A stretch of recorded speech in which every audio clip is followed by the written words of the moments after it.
We have a $50 donation from Tina, who says, AGDQ is my favorite time of the year. So hyped for all these awesome runs this week. Good luck to all the runners.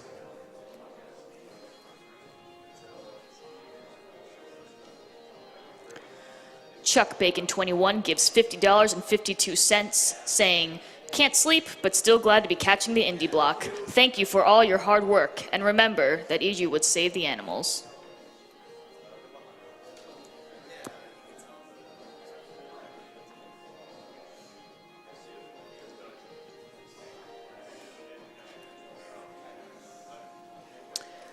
Keo67 gives $50 and says, this is the first time I've been able to see AGDQ live, and so far it has been completely magnificent. Good luck to all that are to run, and thank you and congrats to those who have run. You've done an amazing job. I hope the goal is surpassed. You're all doing such wonderful things. This is such a great community. Thank you for bringing out the good in people. Smiley face.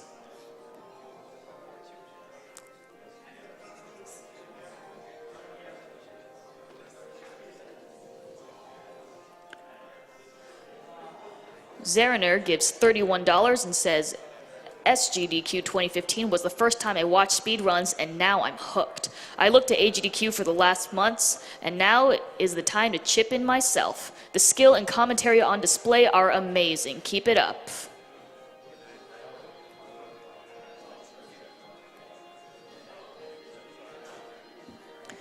We have a $30 donation from Pai Kitsune. Can't wait to finally see Fez run at one of these events. Go get those cubes. Also, shout out to Rays who got me into this crazy community in the first place.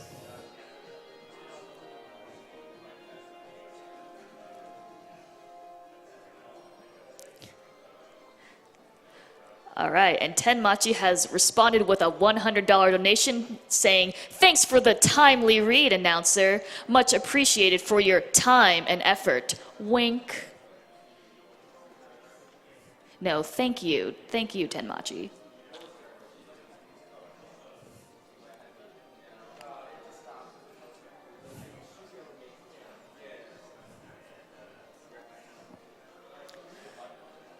We have a $100 donation from Chris19 who says, save the animals, Tolu rules, Kooka Bros!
All right, are we live? We are live. All right, fantastic. Let's see, there are two things I wanted to do before we start. One thing is I wanted to explain something about a donation incentive that we had for a little while that we actually had to close. So there was originally supposed to be a donation incentive for me to play this game as Sonic, and I'm going to take my phone out of my pocket because I really don't want it to just be buzzing the entire run long. So we'll just put that right there, face down. All right. So the donation incentive, unfortunately, we didn't quite communicate properly between me and the guy who's going to make the mod, with many thanks to Angel and I do apologize, I forget your name, Gabe. I forget your last name, but someone's going to make a sprite substitution for Gomez to look like Sonic, and that was going to be awesome, but unfortunately we can't do that. And I'd forgotten to have the donation incentive closed. So if you have donated for that, and you haven't yet had that fixed, there should be an email in your inbox asking you to contact us, and we'll have that reassigned to something else. And then the second thing is, when I start the game, Jair, can you tell us what might happen at that point? So Fez is a wonderful game. We might see a soft lock immediately. This is something that just happens because there is Okay, we're gonna fix that. save data that can be persistent from game to game, and we will know within like the first 3 seconds. Tech guys, can you do me a favor and switch off of this layout right now? Hi, tech guys, all of you who are currently looking away, please do me a favor and switch. Thank you. Okay. I just need to turn off those notifications. My apologies.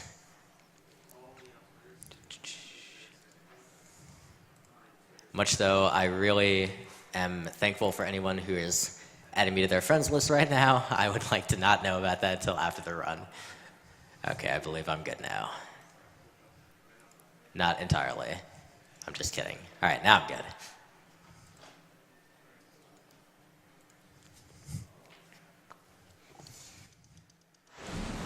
Yeah, so as Jar said, there's a possibility that I will... They're still showing up on the desktop, but it's fine. All right, there's a possibility I will soft lock right at the beginning. If I do, whatever, it doesn't really matter. It'll be hilarious. We're hoping it happens. Indeed, pretty much. All right, are you guys already up there? Awesome, I will start this run in 3, 2, 1, Fez. We didn't soft lock. Yes!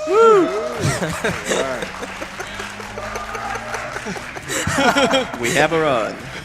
Oh, man. So far it is the Arn. Agreed. All right.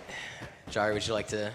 Yep, so this is Fez. Right away, we're going to see that this is a combination of a puzzle game plus a platformer. Early on, we're mostly going to see the platforming aspects. There's a lot of very small movement tech. We'll be talking about the general basics about how the movement mechanics work. We're not going to explain every single trick and jump that he's doing, but we'll give like examples like, hey, in this room here, there is a really cool skip that you get by doing corner jumps. That'll be a way to accelerate your movement. You saw that when you bounced off the corner there, he got a lot more vertical height and distance. Most of the speedrunning in this game is about moving quickly. Here's another tricky part of it though. There's one glitch called the long jump glitch, where if you hit the jump button on the very first frame after dying, like that, suddenly you go flying off to the left, and you're not supposed to be able to open this chest. So he's skipped an introductory sequence by getting a cube early. Normally I think it's just something like a key or a map. You don't Yeah, I actually think get it's a cube key in. that's in there normally. So speaking of cubes, let's talk about that as the main game mechanic. We're going to see that there is a collection process that's going on throughout here, and a lot of the routing for the Fez speedrun is figuring out an optimal way to get 32 cubes throughout the game. Cubes are divided up into puzzle-based aspects, anti-cubes, which are blue, or platforming aspects, regular cubes, which are gold. And in a casual playthrough, you're probably going to find mostly gold cubes. The puzzles are much, much more challenging in most cases. We're going to try very hard not to spoil the puzzles, except for the ones where it's really obvious just watching his screen how to solve them. Yeah, we are going to get most of our cubes in this run from the anti-cubes, basically the obscure puzzles. And a lot of them consist of just entering a code that you decipher by kind of figuring out various clues in the game, which means that I'm just going to press a bunch of buttons and you're not going to really have any idea how I figured that out. It's Alright. best to play the game if you want to know how. So far we've seen a 2D world. That is about to change. As soon as this hat comes down, we will suddenly be in 2 plus a little bit more dimensions. So the trick is that you have a 2D perspective, but you can rotate to different sides. And that's going to be used very heavily throughout the game for making the platforming more interesting, as well as some really cool skips and movement tech. Right away, there's a tutorial sequence here. You have to hit at least 3 rotations. We do 4 because it reduces the amount of camera shift before it actually goes in here.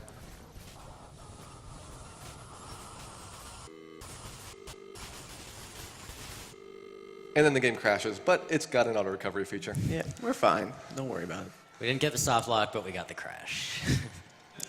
And we've only got 640K of memory. We're fine. It's all good. If you press Alt F2, you do not actually go to setup, alas. So now there is a second soft lock coming up. So Vulajin is not going to touch the controller, Vulajin. Put the controller down. Do not touch the controller. Why don't you go out the as soon door as he's through first? this door. So what happens is that because he got that cube early, there are 2 conversations going on with Dot, who's coming down the screen. Dot is not supposed to be saying, "You did it." That's once you get your first cube. And if you advance this text, then Dot's second conversation, which is really supposed to be the first one, will break. So as soon as the perspective shifts, now he can mash through it and continue on like normal.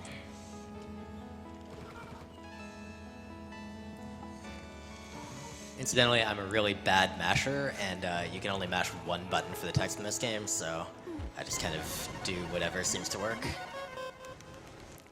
Alright, so here you're going to see me do the first secret code.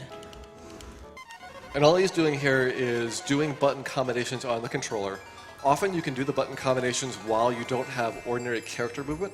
So if you're really, really good in terms of lining things up, you can do it while you're in midair, or while you're frozen for a cutscene, things that are going to add 0 seconds. If you're not quite as good, you'll go into the room and then you'll have to enter the button code, which takes a little bit more time. He's also doing a lot of rotations here just so he lines up with where he wants to be. It also has perspective shortening. So you can run along the short end or the long end of certain ledges. And so by rotating, you might be able to get across the same length of distance in fewer actual steps. So what you might be realizing real quick is that all the sort of movement I do in this game is sort of brain-destroyingly complex. It doesn't really make a lot of sense. That's okay. If you haven't played the... Okay, I think I know what I did wrong there. But anyway, in any case, if you haven't played the game casually, it's certainly maybe really confusing and unclear what's happening, but that's okay. Because you should play the game casually, because it's fun. Yep. So right there, he's assembled a cube from a bit. And when that happens, you get 1 big cube for every 8 small bits that you get. While you're in the time between collecting the 8th bit and actually doing the animation, you cannot pick up more bits. And also, while you're in midair like that, you're going to freeze in place when he does that cube jump. So you want to make sure that you're not in a place you're going to fall to your death. So now we're heading to kind of the main hub of the game world, in the sense that this is the area where the vast majority of players spend, where players spend the vast majority of their time. There's a lot of sections that this one room branches off into, and there's a lot of content in those areas. And we're going to spend most of our time here for the most part. And the rest of that waterfall room has locks on the doors that require a minimum number of cubes to collect. It looks like 16 is the number that you need to get to the final area. That's not quite true, but basically the way you play it through is you go into the room and you kind of advance the story a little bit every time you get each power of 2 in there. You should talk about the broken thing that I'm doing right now. Yes, this is the hardest movement tech pretty much in the game, which is the teleport jumps. The game really wants you to be either in the very front plane or the very back plane. What he's doing is wedging himself between 2 sides. The game kind of handles that okay, but if you do a very violent turn and jump while you're wedged like that, it will actually switch you to the opposite side of the screen. So the thing that makes it confusing is the teleport jumps are, for example, if he goes to the left with his rotations, he'll end up on the right side. This is one of the anti-cube puzzles.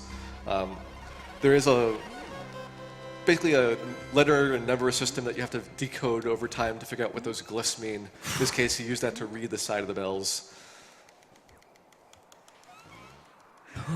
So I got a good cycle on those blocks there. Most of the kind of moving objects in this game are on cycles, and in that case, the cycle starts when you enter the room. So you just need to get through the room as quickly as possible, and you can make the fastest cycle. These, what we call tetromino puzzles, are basically assembling various shapes out of those blocks. You notice that one of the blocks just warped a little bit. There is a slight glitch in the physics when you're doing rotations on objects that are moving or recently placed, and you can use that to make the assembly a little bit faster.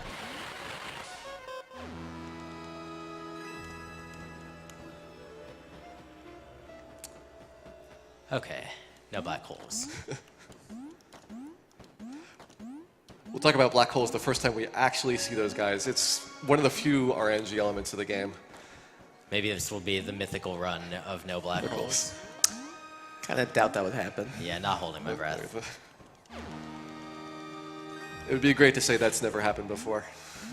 I don't believe I've ever had a run with no black holes. I think others might have. But it's basically, well, no, we'll just keep going. We'll see. Anyway, most of this part so far, we're just trying to collect the fastest set of cubes and bits that we can get to assemble additional cubes. And so for example, there's one bit up at the top there that I'm just skipping because it would be slower than getting a different bit somewhere else. The route for this game is developed pretty well over the years, and when I say years, what I mean is every year when the 1 month when people actually run this game. Not quite. Oh, that sucks. So what he wanted to actually do there was fall to his death if he's going to miss the platform. If you land on a safe spot, it will record your progress at that lower platform, which means you have to go and climb back up in there again. So if you're going to miss it, you want to really, really miss it hard, because if you fall to your death, you'll have a higher progress saved up there. This is one of the more complicated rooms just to do or the teleport jumps that are involved, as well as the perspective shortening that you have to do. It's also kind of a glitch there. Normally you're going to fall to your death from large heights, but for the one case of opening a door for the very first time, if you press up while the door animation is playing, then you can escape through the door before it registers you as actually having died. Give me actually a moment of here.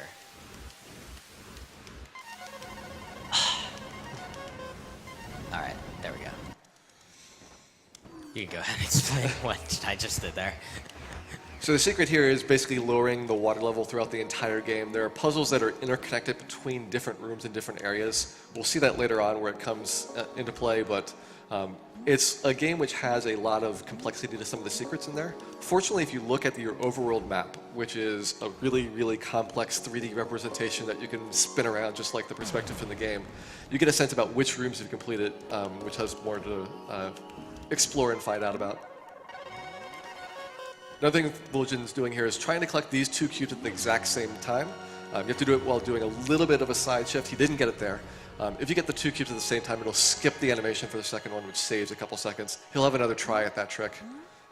All right, so I'm about to enter the hardest room in the game. I will let Jar explain it really briefly, and then I need focus. So this is basically a game which has suddenly Mega Man style platforming in here where you could see things appear and disappear.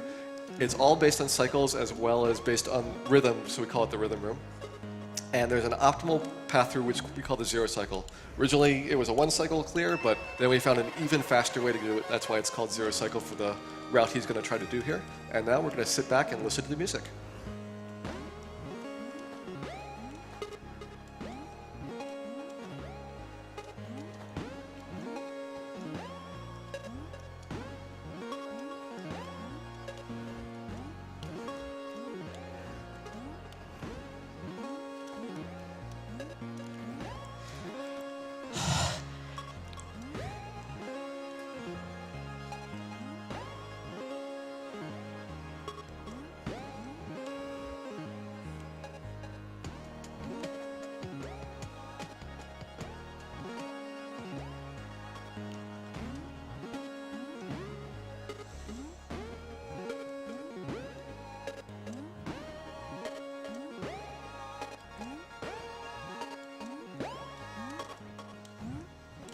Really nice there, Vulajin.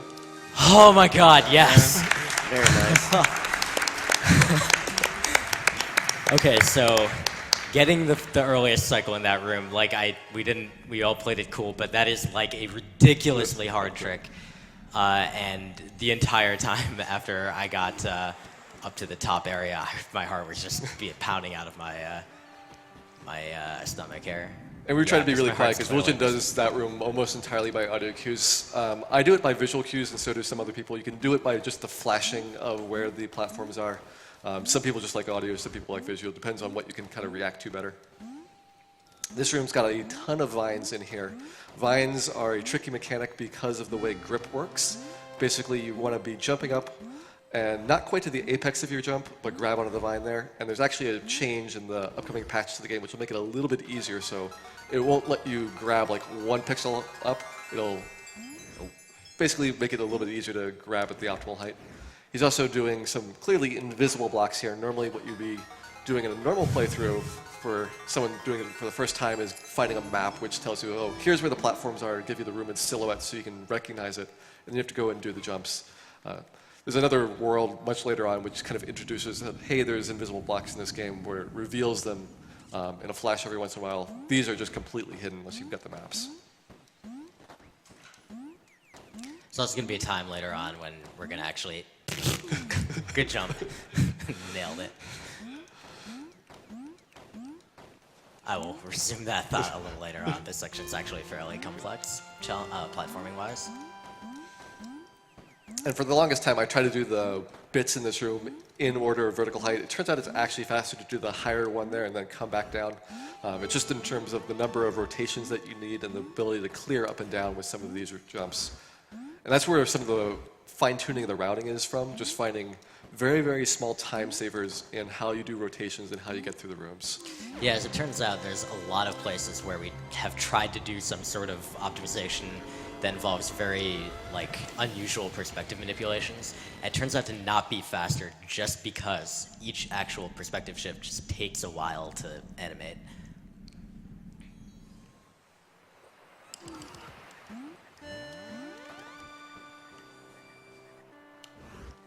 So now we're going to kind of my favorite chunk of the game. This is the nice jump. This is the happy tree area. Because, you know, going through some happy little trees. This one is particularly annoying because of the little platform climb, and then there are vines, and everyone loves vines.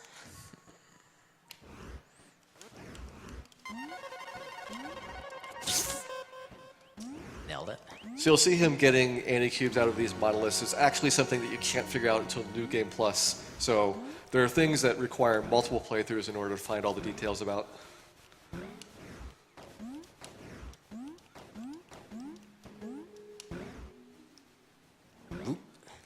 There we go. You need to actually land on that, the very tip of that mushroom to get a jump, to get a bounce on the first try over to the next platform. So that was why I was trying to cut that so close. Cutting it close also reduces the amount of time that you're in the air. That'll appear in several different areas where you can cut off a couple seconds in the room just by being really precise with your jumps.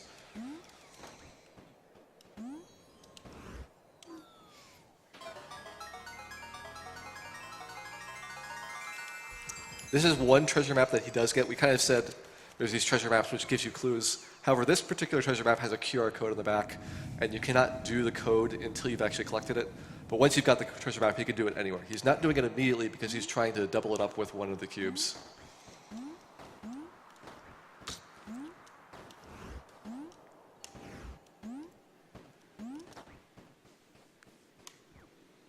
So we got another cube-related puzzle here. I mean, everything's cube-related, but you know what I mean. This, I can't even begin to explain how the block positioning actually works in this thing, but... Yeah, there's a lot of things that are warping and moving around as he's doing this perspective rotation. So even though it looks like he's just assembling together this really easy shape, because he did the 3 rotations during that process... Gomez, what are you doing? They cut off several block movements in doing it. Ah, there are black holes. Black holes.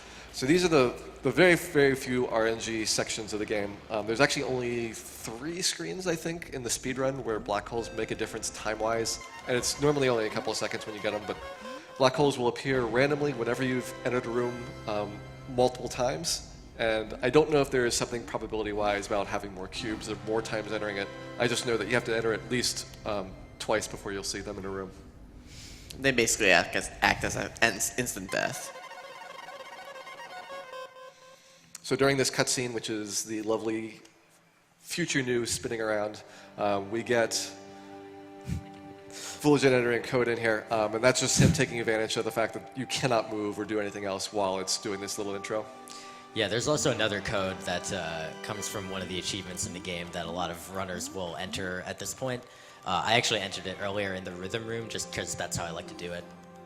In this room, I have to go in and leave again before I can enter a special code here. For some reason, it just doesn't work on the first entry.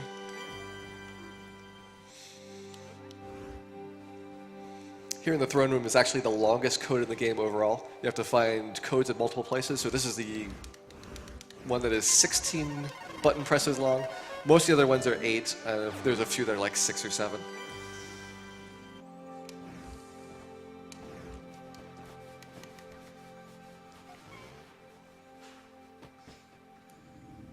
Incidentally, some of those codes are really awful to memorize.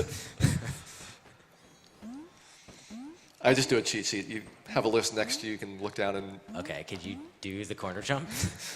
All right, fine. We'll just do it the slow way. typically for a lot of the codes, it's not like there's a timed element for them. Like it's really lenient for how long you have in order to input the code.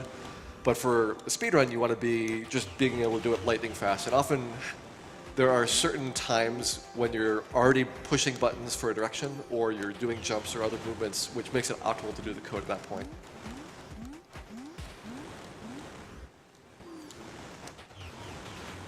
Vulajin's cutting these jumps really close. Normally you're cranking the lever several times, which will give you time to climb up there, not have to worry about them flipping back.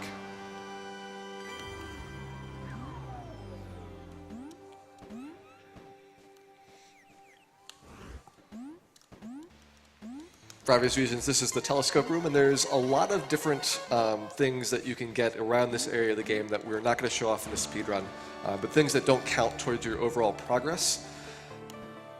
When you look at the ending screen, even though this is an 80% run, you'll see it says 100%. Reality, you can get more than 200% completion. That's getting all of the cubes and anti-cubes, as well as several of the hidden optional items. So this is one of my favorite rooms in the game, speedrun versus casual, because in speedrun, you just kind of ignore the timed switch off on the left that's intended to make this climbable. Casual run, I didn't actually know there was a time switch, and so I had to do the speedrun route. It wasn't hard, except when you get to the very top. You notice he jumped in on the corner. There's a really tricky thing if you grab the corner of the ledge. Gomez will keep just falling down over and over again, so you have to kind of know to cheat in on it to make it work. I think even from a casual standpoint, most people wouldn't even know that you can just bounce between those areas as well. The crushers there will work when you have Gomez between two of the blocks. It'll then bring the bottom one up and you just use a perspective rotation to fling yourself up into the air.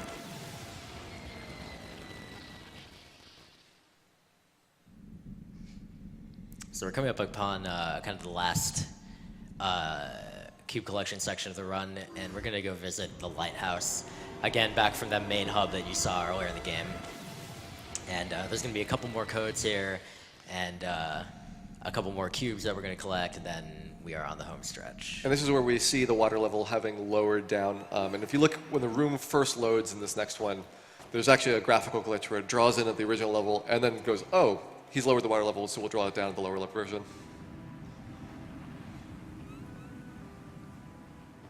Or... there he goes. Okay. Normally it does it really early in there. It took a while for that one.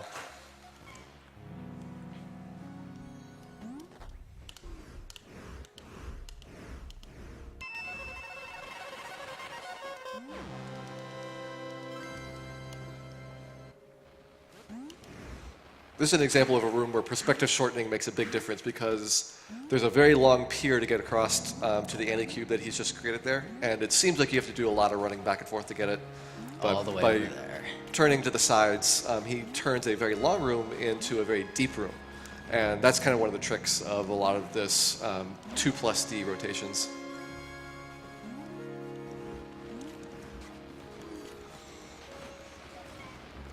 There's a shelf in here which is my nemesis. I always fall through this. I have no idea why the physics don't work. Vulajin never has this problem. Well, I'm good.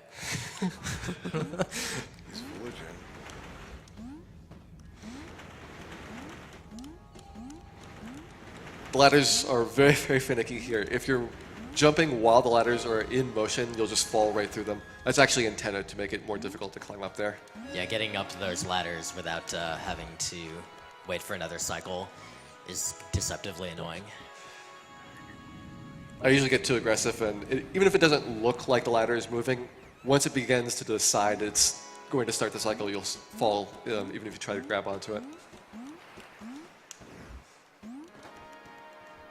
And speaking of annoying ladders, Let's see if I can get this first try. Not that. That one's easy. This one is a little bit... All right, there we go. Nice. Whoa, jeez, okay. the pillar rotates, which takes like 2 seconds, and I just do that rather than miss that jump repeatedly. That's slow, man. Gotta save the frames. Gotta go Fez.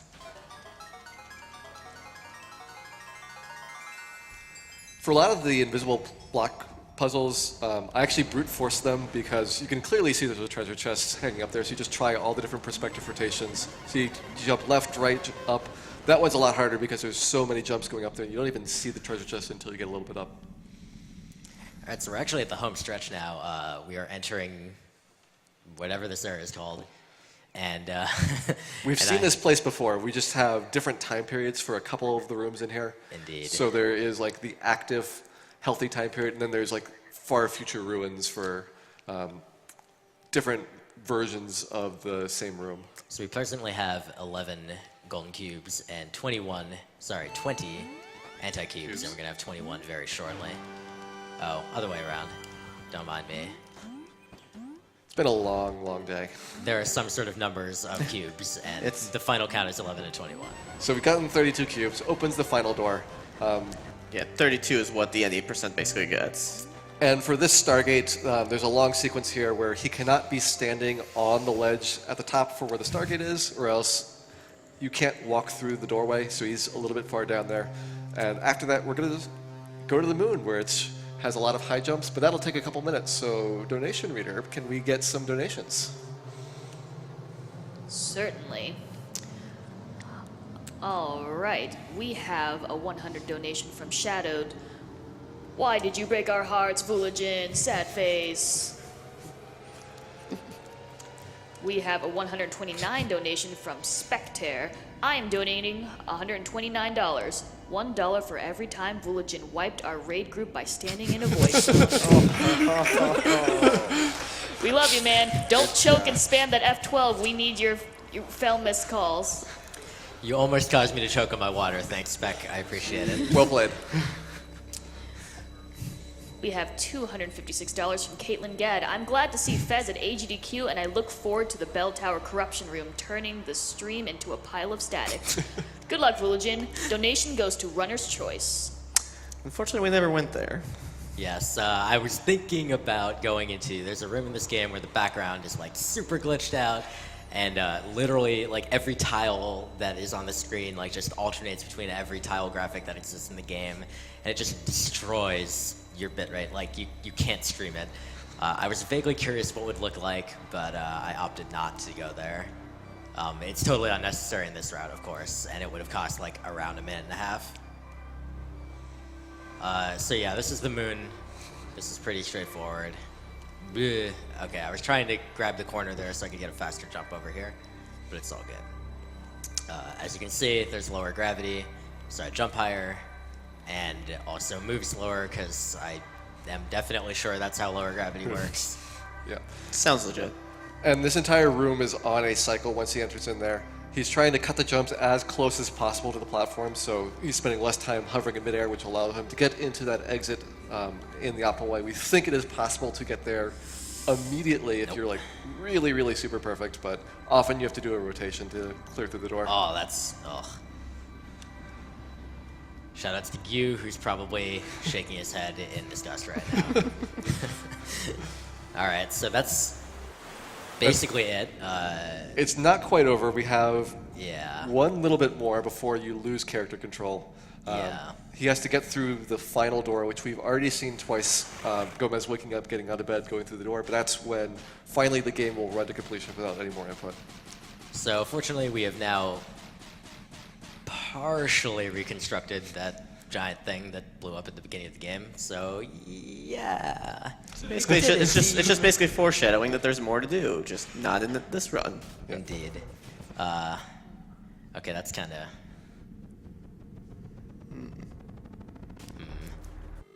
Okay. All right. Yep. I guess we're crashing You again. crashed the game again. Oh, Yeah. rip. Luckily, we got that auto recovery feature. Still got 640K. All right, so time is very, very soon. Please be ready.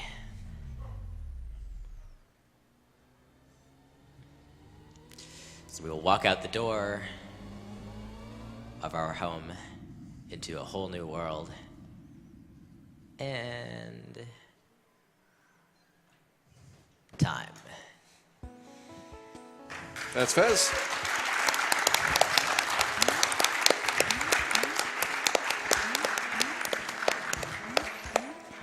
So now technically I still have control actually, but you can see that the screen's getting a little pixelated, and that's Yeah. just going to keep going. Yeah, basically the character control's a little inconsequential right now. Yeah, nothing that I do changes how long it takes to get to the actual ending, like, cutscene. This is technically part of the ending cutscene. In any case, what was the time like? Time. 28:30. 28 what? 30. That's really, Really good. Like, It's really good. dang. All right, that's better than I was expecting. Cool. So this is the end. The ending is ridiculously long, and we're clearly not going to show it. Before I head off, I just want to thank my lovely couch, who we never roll called, did we? Yeah, let's Good do a roll job, call right us. now. Nail it. So I'm Jair. I'm CyberBotX. And I'm Ted. Ted is a good friend of mine, and he works with us on GDQ staff, so happy to have him for moral support. Thanks very much to you guys for providing support and commentary. Shoutouts to everybody who's speedrun Fez. If you're interested in finding out more about Fez speedruns, please go to speedrun.com/FEZ in all capitals. And we have a very small number of times on there, so please consider speedrunning Fez. But yeah, I'm done for now, and I will be moving to the couch so I can sit with my good friend G-Virus as he runs Axiom Verge. So, see you soon. All right, thanks everyone. Thank you. Thank you.